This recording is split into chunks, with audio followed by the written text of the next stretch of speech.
বাংলা সিনেমার 4 দশকের শাসক প্রসেনজিৎ চট্টোপাধ্যায়কে নিয়ে নানা গল্প আজও টলিপাড়ায় ঘুরে বেড়ায়। বয়সের হিসাবে এখন তিনি প্রবীণ অভিনেতা, তবুও কাজের ব্যস্ততা আগের মতোই। इलाहाबाद काहे भेजा गया पता है? तुम्हारे पति को खत्म करने के लिए। বরং বাংলা ফিল্ম ছাড়িয়ে মুম্বাইতেও নিয়মিত কাজ করছেন। এমন দীর্ঘ সময় ধরে জনপ্রিয়তার শীর্ষে থাকা যে কতটা কঠিন তা তিনি বারবার প্রমাণ করেছেন একের পর এক সুপারহিট ছবির মধ্যে দিয়ে। পেশাগত জীবনে যতই সাফল্য আসুক, ব্যক্তিগত জীবন তার ছিল অনেক বেশি ঝড়ঝাপটায় ভরা। প্রসেনজিতের 3টি বিয়ে, আর সেই 3টির মধ্যে সবচেয়ে বেদনাদায়ক ছিল প্রথম সংসারের ভাঙন। ছোটবেলার বন্ধু আর পরে সহ অভিনেত্রী দেবশ্রী রয়ের সঙ্গে প্রেম থেকে তার প্রথম বিয়ে। দুজনেই তখন কর্মজীবনের উত্থান পর্বে। খুব দ্রুত সম্পর্ক এগোলো, আর ততটাই দ্রুত তা ভেঙেও গেল। মাত্র 3 বছরের মাথায় তাদের বিবাহ বিচ্ছেদ ঘটে। কেন সেই দাম্পত্য টিকল না, সেই প্রশ্ন বহু বছর ধরেই ভক্তদের মনে।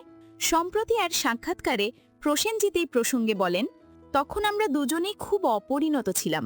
বয়স কম ছিল, ইগো ছিল, বুঝে শুনে সিদ্ধান্ত নেওয়ার অভ্যেস ছিল না।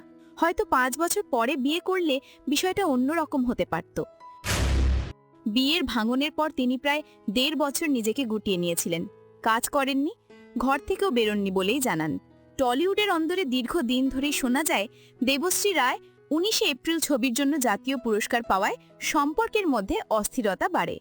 ইন্ডাস্ট্রির কানাঘুষো নাকি পরিচালক ঋতুপর্ণ ঘোষ নাকি পরিস্থিতিকে আরও জটিল করেছিলেন। যদিও এই অংশ নিয়ে প্রসেনজিৎ এখনো খোলাখুলি কিছু বলেন না। দেবশ্রীর সঙ্গে বিচ্ছেদের পর প্রসেনজিৎ দ্বিতীয়বার বিয়ে করেন অপর্ণা গুহাথোকার্তাকে। সেই সম্পর্ক স্থায়ী হয়নি। কারণ হিসাবে তখনকার সময়ে অর্পিতা পালের সঙ্গে তার ঘনিষ্ঠতা নিয়েও অনেকে বলেছিলেন। পরে অর্পিতা পালই হন তার তৃতীয় স্ত্রী, এবং বর্তমানে এই দম্পতির সংসার শান্ত, স্থিতিশীল এবং সুখের। পেশাগত জীবনে তার বিরুদ্ধে রাজনীতি করার অভিযোগও কম শোনা যায়নি। তখনকার টপ হিরো যিনি ছিলেন তিনিও প্রচুর আমার সাথে পলিটিক্স করেছেন। প্রয়াত অভিষেক চট্টোপাধ্যায় যেমন সরাসরি অভিযোগ করেছিলেন যে প্রসেনজিতের কারণে তার কেরিয়ার ক্ষতিগ্রস্ত হয়েছে, একই দাবি করেছিলেন অভিনেত্রী শ্রীলেখা মিত্র। কিন্তু প্রসেনজিৎ সব অভিযোগ অস্বীকার করে জানান, টলিউডে তিনি সবচেয়ে বেশি সম্মান দেন প্রয়াত তাপস পালকে, যাকে তিনি সত্যিকারের বন্ধু বলে মনে করেন। দেবশ্রী রায়ের সঙ্গে বর্তমানে কথা বলতে আপত্তি আছে কিনা এই প্রশ্নে প্রসেনজিৎ বলেন, সমস্যা কথায়? এত বছর পেরিয়ে গেছে, এখন এসব ভাবার সময় নয়।